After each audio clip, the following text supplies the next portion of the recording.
अस्सलाम viewers, welcome back to my YouTube channel daily tips with Asma. आज के इस वीडियो में हम आपको बताएंगे ज़ारून नाम का मतलब और इसके बारे में दिलचस्प मालूमात।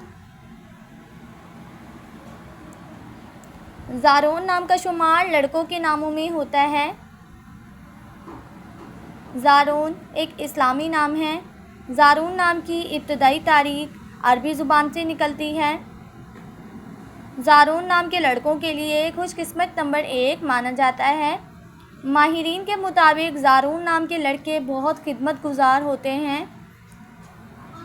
ज़ारून नाम का मतलब है ज़ियारत करने वाला, मुलाकाती। ज़ारून नाम के लड़कों के लिए खुशकिस्मत दिनों में सोमवार और जुमे का दिन शामिल है। ज़ारून नाम के अफराद के लिए मुवाफिक रंगों में नीला, सब्ज़ और सफ़ेद रंग शामिल है।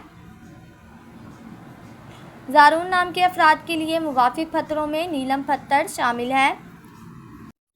खुशकिस्मती वाली धातों में हिंसों के हिसाब से चांदी शामिल है। फ्रेंड्स, अगर आप अपने नाम का मतलब जानना चाहते हैं तो कमेंट बॉक्स में अपना नाम लिखें। इंशाअल्लाह हम आपके नाम की वीडियो ज़रूर बनाएंगे। Thanks for watching. अल्लाह हाफिज़।